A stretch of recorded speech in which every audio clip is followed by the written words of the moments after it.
Going to go through, first of all, what I'm going to be carrying in my pack maybe first. A little bit less weather dependent than the stuff that I'm going to be wearing on the day. In terms of waterproofs, I think that is a really important decision to make, looking at the weather going ahead. There's kind of two ways that you can do it. If it's going to be a really hot day, you can go really lightweight. And for those kind of things, we do have some really lightweight options.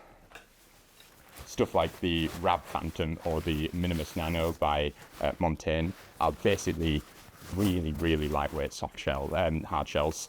Those things are just to tick a box on a checklist if you know that it's not going to be raining. As light as possible and as little space as possible. It's going to be a really wet day. It's worth thinking about the fact that the kit list is a minimum kit list. So having a really lightweight jacket is amazing if you're not going to need it. But if you're going to be out there for 10, 15 hours in the rain, you're going to want something that's going to keep you dry and going to keep you warm on the fells. This is still quite lightweight, but it does become a much more functional jacket with pockets and hoods that are much more usable. This one in particular is a 7 mesh jacket, but anything that's going to be slightly more durable, slightly more comfortable and fitted is going to be a better way to go if it's a really horrible day, which in Cumbria, there's a good chance it will be. For the waterproof trousers, you can usually go lighter weight. The waterproof trousers are less about keeping you warm and more about just keeping your legs dry. These are the OMM Halo pants that, again, Rab make a Phantom pant, Montane make a Minimus Nano trouser, and it's fine to keep your trousers slightly lighter weight than it is your jacket. There's a couple of things that you have to check off on the kit list. Things like first aid kits.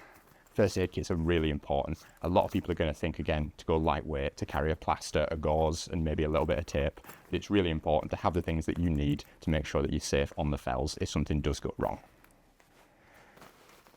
Another option that you're going to have to choose is going to be your survival blanket or bag.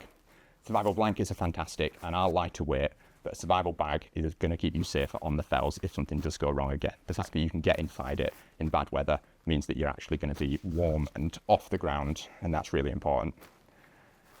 Most packs these days are going to have a whistle built into their pack system, but it's not a bad idea to carry your own whistle too. These things are going to be louder and way more effective if it's a windy, horrible day, and like I do, I just attach it to my compass on a little piece of bungee, another piece of kit that you're going to have to use and know how to use before the day as well. You've got to carry a hat and gloves. I will maybe take, depending on the weather, a pair of waterproof over mitts, but if it's a nice hot day, I'm going to carry a nice light pair of liner gloves, and maybe I'll take a small thin beanie that if I needed to in an emergency situation, I can put on my head.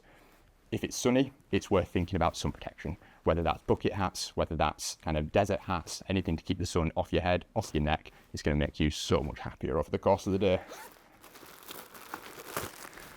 So one of the things that you have to carry is emergency layers. These things have to be kept in a sealed bag and aren't for use. This is just for if you are actually in an emergency situation on the mountain. This isn't a layer to keep you warm if you get a little bit cold. This is a, I'm pulling out of the race, I need to be safe layer.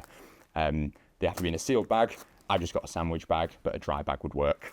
I'm going to be carrying a Montane Nano and a Slipstream Trail Tight. They are quite heavy compared to some of the stuff that you can get, but again, this is about warm. This isn't about being as light as possible. And lastly, you need a bag to put all of these things in. This is the pack that I'm going to be carrying. This is the Montane Gecko VP5, so this is a 5 litre pack. I can get all of my kit in a 5 litre pack.